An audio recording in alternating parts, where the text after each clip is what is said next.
Minsan sa buhay, dumarating tayo sa point na parang nakakaramdam tayo ng pagod.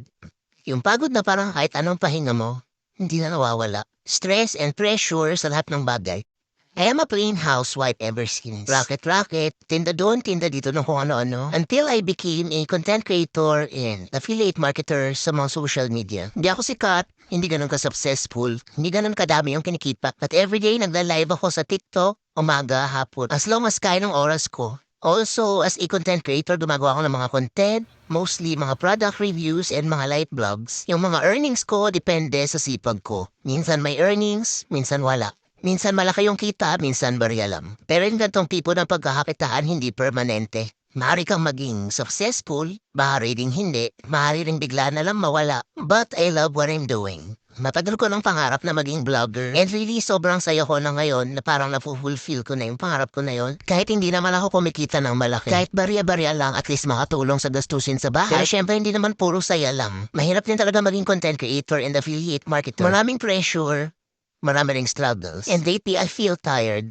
Not everything is happening the way I wanted them to. And dumadating ako sa point na parang gusto ko nang sumuko. But I'm not a quitter. Mapapagod, magpapahinga, pero lalaban ulit. Everyday nagla-live ako sa TikTok. Umaga and hapon as much as possible. Gumagawa ako ng mga content. Nag-review ako ng mga products. Edad-dad pa nanay ako sa bahay. Plus tumutulong ako sa kapatid ko sa kanyang printing shop. So yung oras ko sa maghapon lahat gamit na gamit. And bigla na lang ako nakaramdam na parang nadidrain na ako. That's why I decided to take a break. Sabi ko 1 week lang. Hindi muna ako magla-live sa TikTok. Pero hindi ako pwedeng huminto sa paggawa ng content kasi yung engagement ko bababa. So yung 1 week na break ko, heto yung ginawa ko. Sinamantala kong maglinis-linis sa bahay, which is hindi ko nagagawa kapag sobrang busy ko. And this is me singing out loud habang naglilinis ng kusina. I know, it's crazy. I love it when you hate me. So kahit gusto ko magkaroon ng break, ayoko namang magsayang ng oras. Lumabas din ako ng bahay, which is bihira ko na rin nagagawa. Ayan, sumama ako sa mga classmates ko magbrigada sa eskwela. Ginawa ko yung mga bagay na hindi ko usually nagagawa kapag sobrang busy ko. Kapag nagla-live ako sa TikTok, nagbe-breakfast ako habang nagla-live ako. So in-enjoy ko din mag-breakfast ng tahimik. Mag-coffee habang nagmumoni-moni. Kasi kapag naghahabol ako ng sales sa TikTok, wala na rin akong time mag-breakfast. So pinagsasabay ko na yung pagla-live at pagkakape sa umaga. So na-miss ko tong ganitong nag-aalmusal ka ng tahimik. So gaya ng sabi ko, hindi ako pwedeng mag-stop sa paggawa ng content dahil bababa yung engagement ko. So ayan, habang nagbe-breakfast, nagpo-post ako sa Facebook, nag-i-edit ng content, sumasagot sa mga comments. Pero syempre kahit magpahinga ka, hindi naman titigil yung bills mo, kaya ayan, racket pa rin tayo. Luckily, I have a few makeup gigs. Yes, sumasideline din ako bilang makeup artist, paminsan-minsan. Dati nagko-choreographer din ako. So habang nagpapahinga, ayan, lumabas din ako with my barkada. Sakto may birthday yan, ayan, nakikain kami. Sa sobrang stress ko, gusto ko talaga maglasing, kaya ayan, naglasing ako. Sa sobrang busy ko, kahit best friend ko, bihira ako ng makita at makachat. And dahil malapit na yung pasukan na yan, nag-back to school shopping din kami ng mag-ama ko. Ang sarap lumabas na wala akong inaalala na kailangan kong makauwi agad para mag-live.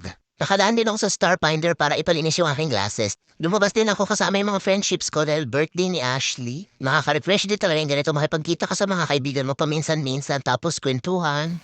Sinamantala ko rin manood ng Netflix, which is hindi ko lagi nagagawa kapag nagpapakabisi ako. And doon sa araw birthday ni Mama ayan, umuwi din kaming Makati. Ang sarap talaga dito kay Mama kasi laging masarap ang pagkain. And since birthday niya nga, ayan, nagluto siya ng masarap na ulam. Simpleng celebration lang ng birthday niya. Pero kahit hindi niya birthday, pag umuwi kami dito, wala kaming ibang ginagawa kundi kumain maghapon. Nag-video okay din kami and lang shot lang ng konti. One day gala lang po super bitin kasi nung kinagabihan umuwi rin kami ni Sisi. Hindi rin talaga pwedeng basta-basta umalis si Sisi kasi maraming order na naghihintay sa kanya sa Shopee. Yes, Shopee seller po yung kapatid ko and meron siyang printing business. So while nakabreak ako sa TikTok, syempre ibang racket muna tayo. So tumatanggap ako ng mga layout and graphic designs ng mga notebook labels, mga name tags, especially magpapasokan na.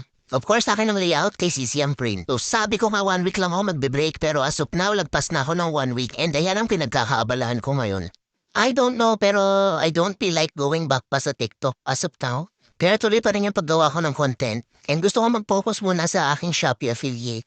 Dito sa pag-graphic design ng mga subject label and name tags since mabenta to ngayon.